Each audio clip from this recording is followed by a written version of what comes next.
Ok, bonjour l'équipe, nouvelle journée. Nous sommes maintenant en route pour une zone archéologique. Ici, c'est dans cette partie-là, on est à Chiapas, c'est une région. C'était entre guillemets la zone des Mayas. Voilà. Bien. Nous voilà au site principal. Donc, on peut voir que c'est un peu délabré encore une fois. Bon, c'est maintenant normal de voir des trucs comme ça. Là, pareil, ça commence à être délabré encore plus. Et par contre, là-haut, je sais pas si vous vous souvenez, on a fait beaucoup de pyramides. Celles que je vous ai montrées, la plupart du temps, on voit des escaliers ou des choses délabrées un peu comme celle-là. Et il n'y a rien au-dessus, alors que normalement il y en a. Et bien là, ils ont réussi à conserver.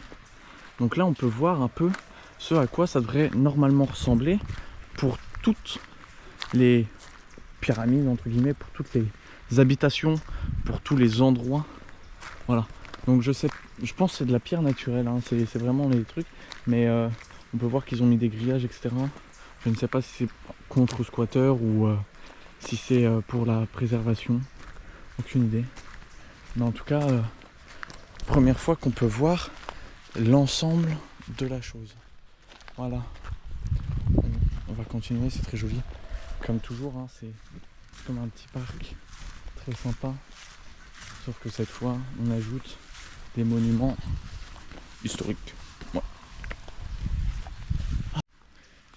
C'est marrant, en France, on a une expression qui s'appelle « un train peut en cacher un autre ». Je n'aurais jamais cru utiliser l'expression « une pyramide en cache une autre ». Voilà. C'est vraiment sympa. Je sais pas si c'est restauré, on voit des petites fresques sur chaque petite colonne, petit muret. Mais c'est très sympa. On peut voir une gouttière, on peut voir des ouvertures pour la lumière sûrement dans la toiture. Bon, on va monter, on va aller voir là-haut. Je vois déjà des fresques également ici, enfin bref, je vois des fresques. On va essayer d'aller voir tout ça. Allez, on se rapproche.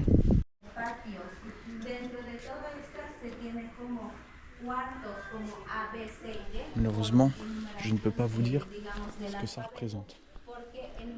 Donc là, elle est un peu plus la rue.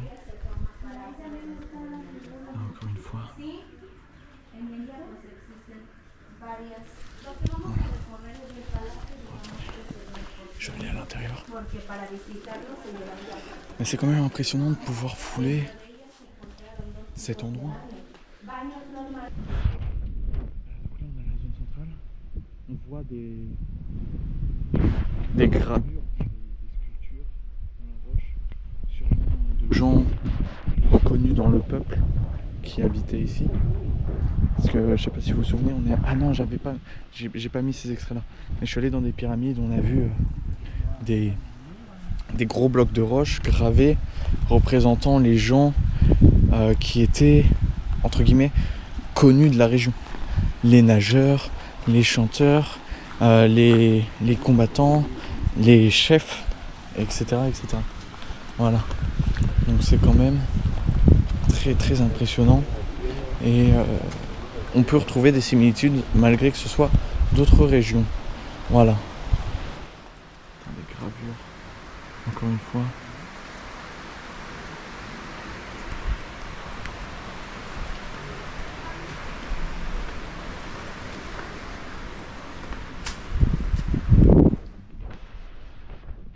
Pas sûr des Boscos. Ah, alors. Est-ce qu'il y a dans les fournis d'ici représentent captifs?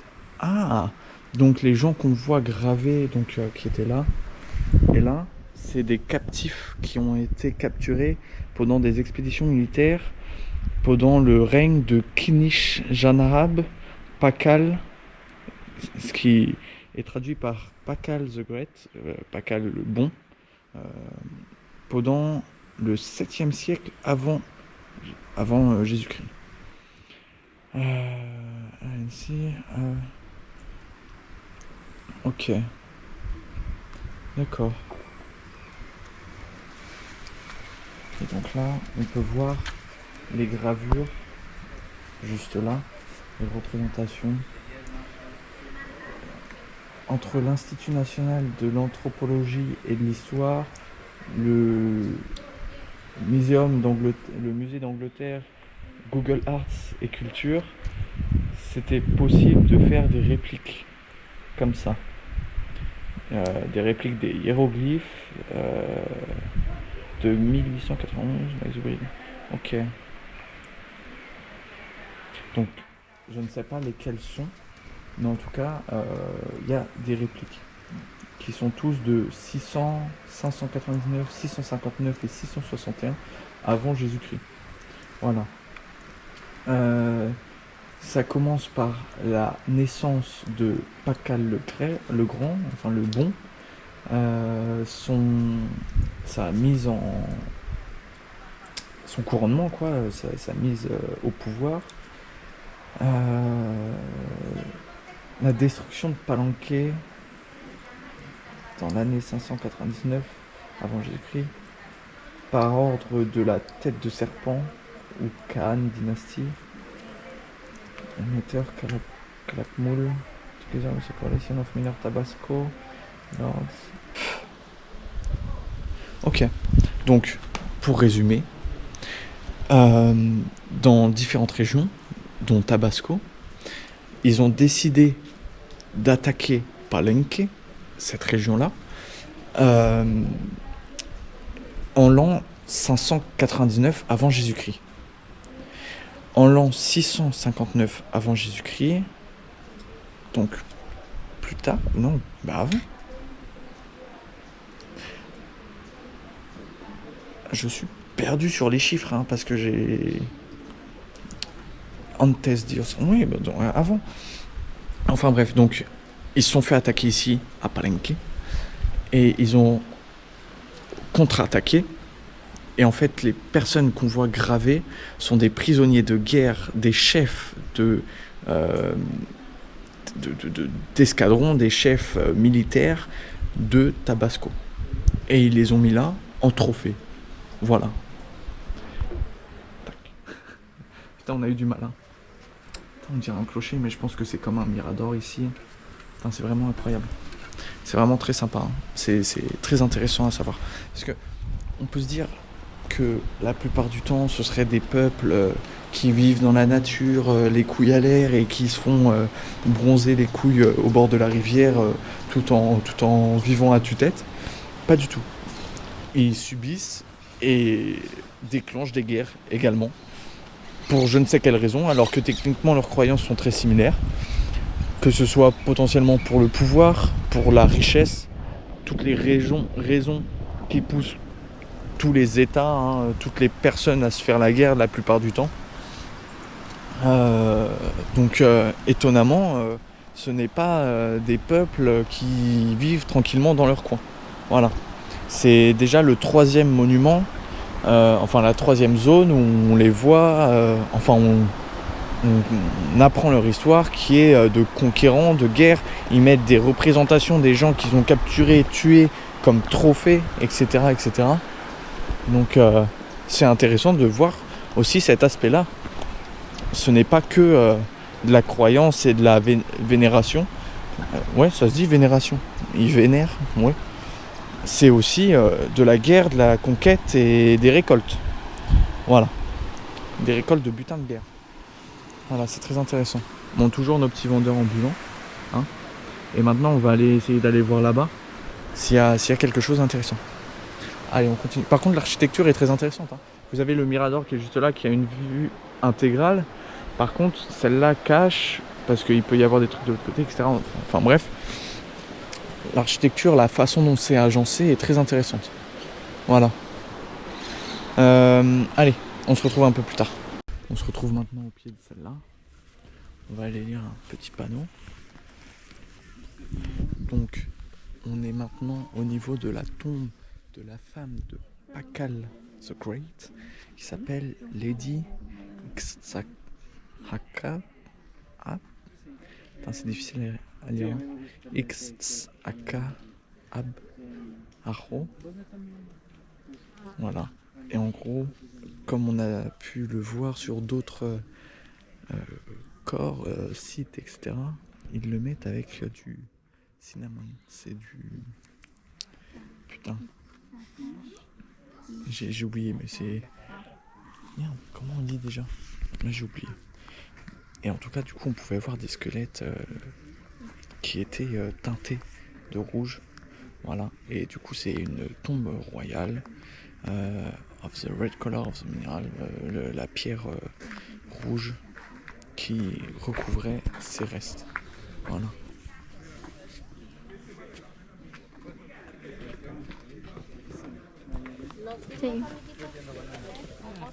Vous voyez le nom ici? Un nom de fou furieux.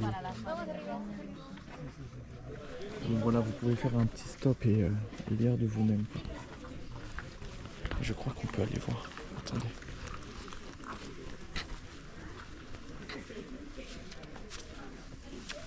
Et on peut aussi.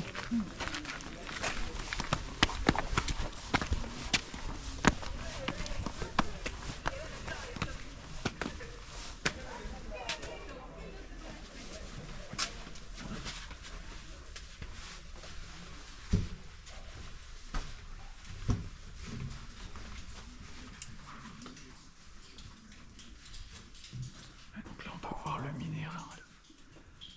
Le minéral, ouais. Dans la tombe. Juste là, la petite teinte.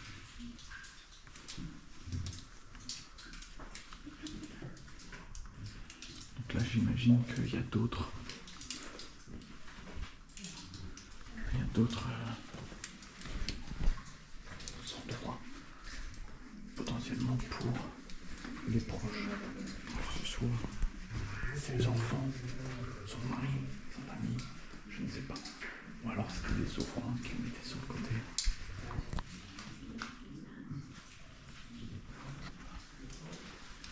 L'architecture de la chose est très intéressante. Il y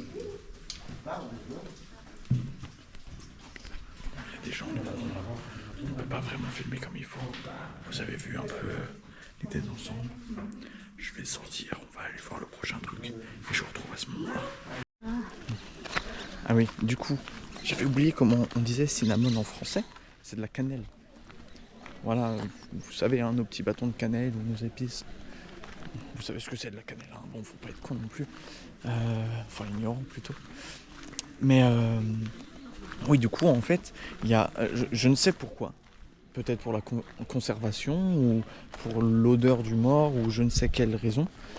Peut-être qui recouvrait, vous savez, enfin bref, je ne sais pourquoi.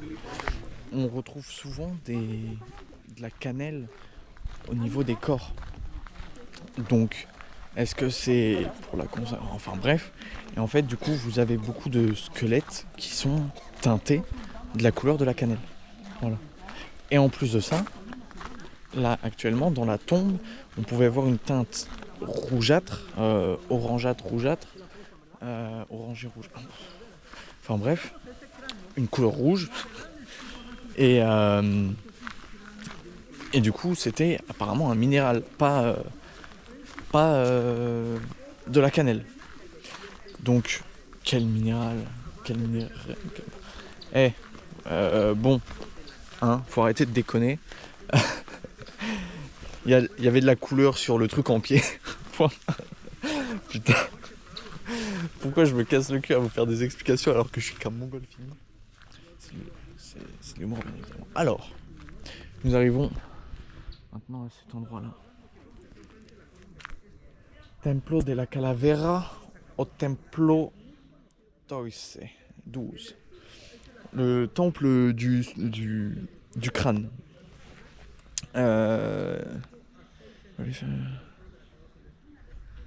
Alors, il s'appelle comme ça parce que sur un des piliers à l'entrée, à l'entrée de là-haut, on peut voir un crâne. Voilà. Sûrement un crâne de lapin. Il était normalement peint en rouge et en bleu. Une tombe avec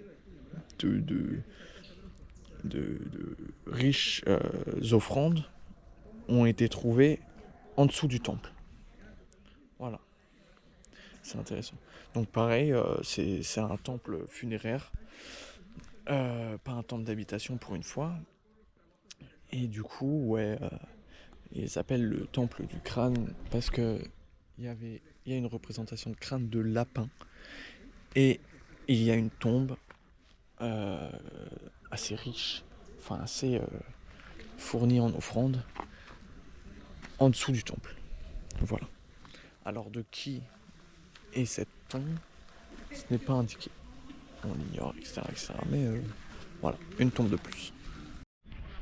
Voilà, donc là on se retrouve devant le grand, hein. On était là au niveau de la tombe et là on se retrouve là au niveau du grand qu'on voyait en complet.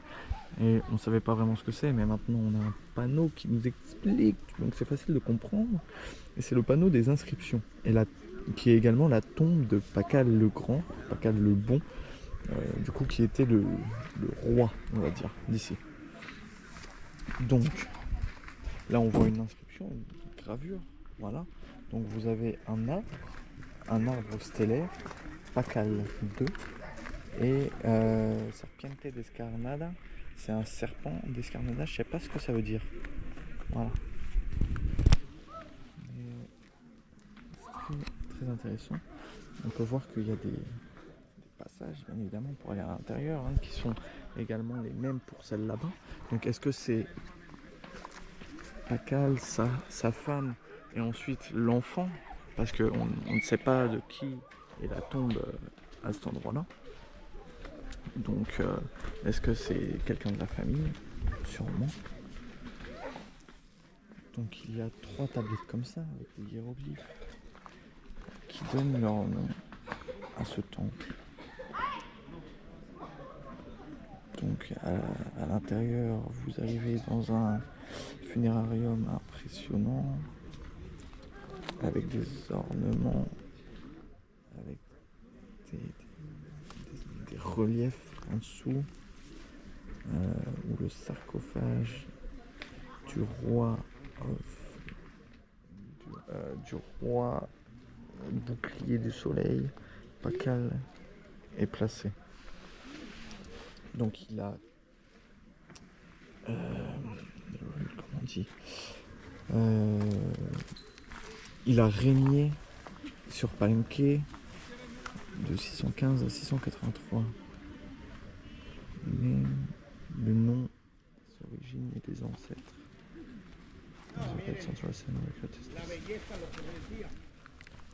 Voilà.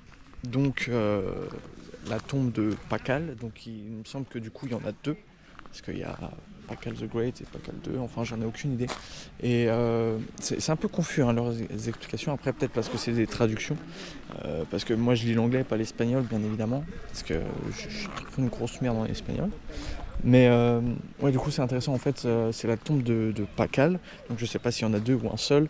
Vous avez 3 grandes pierres inscrites avec des hiéroglyphes qui représentent plusieurs choses, dont la mort de Pakal.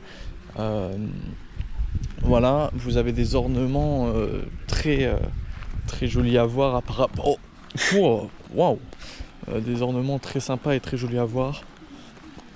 Enfin, beaucoup de choses très intéressantes. Malheureusement, on peut pas aller à l'intérieur et ça, c'est chiant, c'est dommage. Hein, parce que l'extérieur est joli, mais l'intérieur doit être époustouflant, entre guillemets. Mais bon, on peut pas tout avoir dans la vie. On se contentera de ça et de l'histoire. Voilà, allez, on continue. Voilà. Nous sommes maintenant un cran au-dessus. Voilà. C'est impressionnant. Nous sommes maintenant un cran au-dessus de la montagne. Et voilà. Et donc là, ce sont des temples. Paumé au milieu de la montagne comme ça. Aïe, aïe, aïe, aïe. Regardez-moi cette scène. C'est quand même un truc de fou furieux. Regardez-moi l'architecture de cette chose. Je retire tout ce que j'ai dit. L'architecture est incroyable. Bon, j'ai jamais dit le contraire, mais... Donc là, on a le temple du soleil. Templo del Sol. Donc, à l'intérieur, il y a un tableau. qui est un tableau central qui est signe de guerre. Fait avec un bouclier, donc là, un bouclier avec deux lances qui se croisent, avec des fleurs, flint, je ne sais pas ce que c'est, qui sont supportées par un trône. In the form of a bicephalic serpent. Donc toujours le serpent ici, là. By two elders. Donc en gros, vous avez les deux anciens avec le serpent au-dessus, un bouclier qui est là et deux lances qui sont derrière le bouclier. C'est incroyable. This board Kinishkan Balan to is found with an overskirt and a headdress of the same material found in the same there is a pakal with a mortuity. Attire made by straps of bands that fastened with big knots across chest and abdomens. Donc là on a pakal à gauche et on a Kinishkan Balam 2 à droite. Et donc ça c'est d'accord, donc ça c'est les anciens. Les anciens. Ok. Et donc vous pouvez le voir là. Donc les anciens qui sont là, le serpent, le bouclier, tac tac tac. Cette vidéo va prendre longtemps, hein.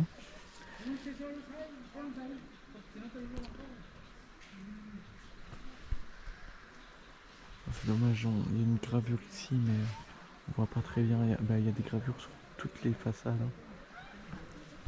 Et c'est vraiment celui-là qui est ultra impressionnant. Et par contre la vue de celui-là avec la montagne derrière comme ça. Putain. C'est impressionnant. Vous savez, c'est le genre de choses qu'on peut voir dans un film avec, vous savez, cette petite lueur de soleil qui vous fait dire putain, c'est la recherche de l'or, c'est la recherche du trésor, etc. Ok. Voilà. Donc là, on est au pied de celui qui est devant la montagne. Impressionnant. Le temple de la croix feuillue. Leafy Cross, ouais, de la croix feuillue. Dans ce temple, on peut voir encore une fois un panneau gravé dans la pierre. Ses motifs principaux sont deux personnages, un à l'avant de l'autre et un crochet and one crochet in the central part. La traduction est un peu bizarre. Dans les inscriptions, les dates importantes sont 692 avant Jésus-Christ, qui correspond à la dédication du temple. La traduction est un peu bizarre, hein. En tout cas,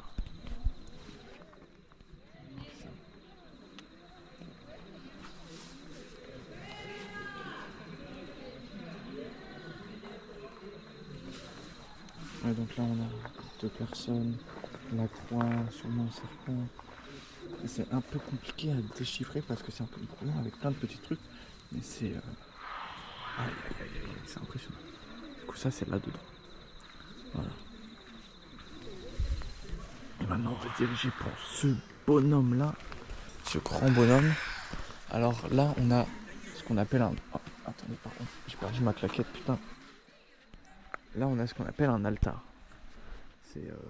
C'est comment dire ça? C'est comme une table où tu peux faire des offrandes, que ce soit humaines, fruitières ou de plein d'autres choses différentes. Et on appelle ça du coup un altar. Voilà. C'est comme une table.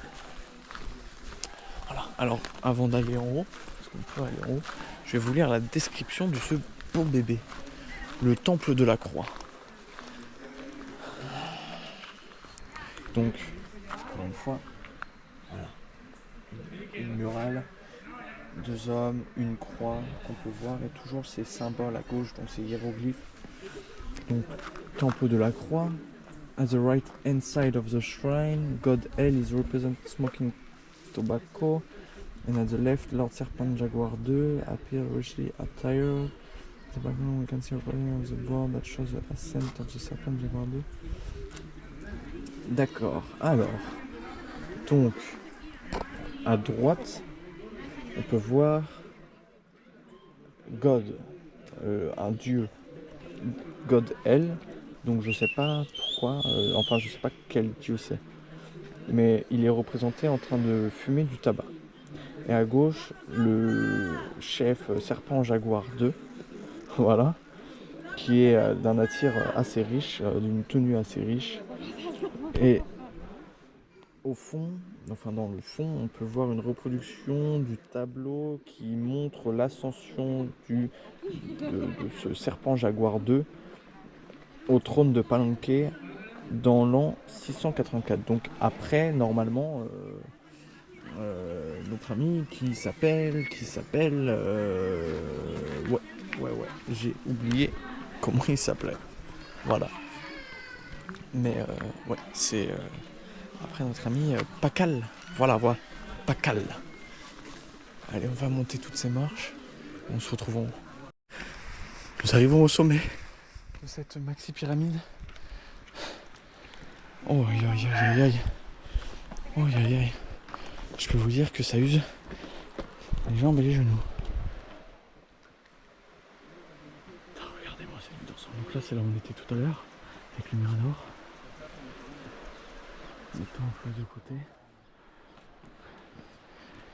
Et juste la nature quoi. C'est un truc de fou. C'est vraiment un truc de fou furieux. Alors on va continuer à monter. Parce qu'il y a quelque chose ici. Ah, un nid de frelons. Voilà, donc là on a des murs.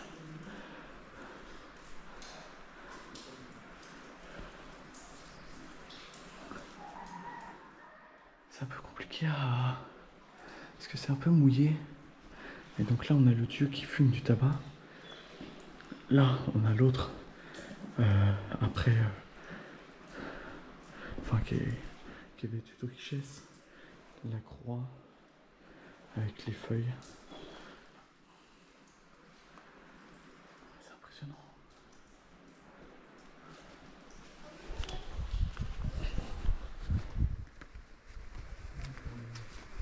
C'est qu'est-ce qu'on a? Rien de particulier. Enfin voilà. Comme vous voyez, encore une fois, un lieu de culture, de richesse, que ce soit savoir ou de richesse monétaire, de biens. C'est quand même un truc de fou. Ce qui est vraiment le plus impressionnant, c'est cette vue avec l'architecture sur la vallée et la montagne. Enfin, je sais pas si vous voyez, ça fait des couches. C'est vraiment putain incroyable.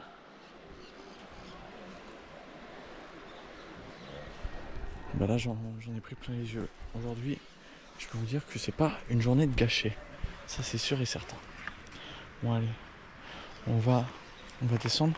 On va regarder les deux petits temples là qu'on n'a pas fait. On va lire les descriptions. Et ensuite ce sera le moment d'y aller. Ah, c'est magnifique. C'est incroyable. Allez.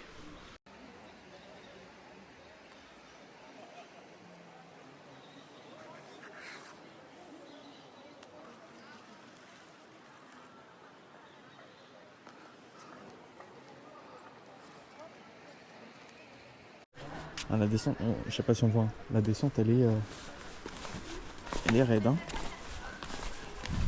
Alors là par contre, tu glisses. T'as plus de dents mon pote. Hein. Parce que là je peux te dire que tu vas dévaler des escaliers en béton armé frérot. Je peux te dire que tu vas te retrouver avec 3 chicots en moins comme si t'étais un fumeur régulier de crack. Et ça fait pas plaisir à voir. Hein. Ah putain. Surtout que là je suis claquette chaussettes, il fait chaud. J'ai les pieds en sueur. Ça veut dire que mes orteils dépassent tes claquettes. Donc ah non c'est une dinguerie. C'est vraiment une dinguerie putain. Incroyable. Bon les amis, on se retrouve après. Alors maintenant, le temple 14. Il a été construit sous le règne de Kinishkan Jochitam de 702 à 711 avant Jésus-Christ. Successeur et petit frère de Kinishkan Balam II, qu'on a vu avant du coup dans le grand temple. L'intérieur, on peut trouver une planche qui montre Kinishkan Balam II et sa mère Ixixak. Wesh. Le nom de fou furieux. Ixixaka Adjo, Aro du coup, qui était représenté dans un état d'existence après sa mort, après leur mort. Les deux sont localisés en aquatic bands, donc dans des traits. Ils sont tous les deux localisés sur des traits aquatiques, sur la gravure, qui réfèrent à des sources d'eau naturelle où Kinishkan Balam II prend possession du gouvernement. Voilà, donc j'imagine que ça s'est passé du coup dans la source d'eau qui est proche d'ici, où on voit du coup, je ne sais pas si c'est le grand frère ou le petit frère qui se met à genoux, c'est pas précis. Enfin voilà. Donc vous avez l'histoire de cet endroit-là. Donc la tombe du petit frère de Kinishkan Balam II. Voilà. Qui lui est du coup là-haut. Et maintenant le temple 15. Le Este Templo de Elaboración Tardía. In the interior of this temple of later construction. Donc ce temple a été construit un peu plus tard. Et à l'intérieur, donc plus tard 750-800 avant Jésus-Christ. À l'intérieur, il y a 3 chambres funéraires où on trouve 3 chambres funéraires. Dans la chambre centrale, il y a des fragments d'un sarcophage qui ont été trouvés, qui appartenaient à un caractère, à une personne de haut rang. Dans les matériaux trouvés et récupérés, Mother of Pearl, Greenstone and Multiple Objects. Donc une pierre verte, la mère des perles, et plusieurs objets de bones, c'est les os d'os et de coquilles. En plus de céramique et d'assiettes en céramique et des bols également. Désolé, hein, la traduction est un peu mal foutue, donc c'est un peu confus pour traduire.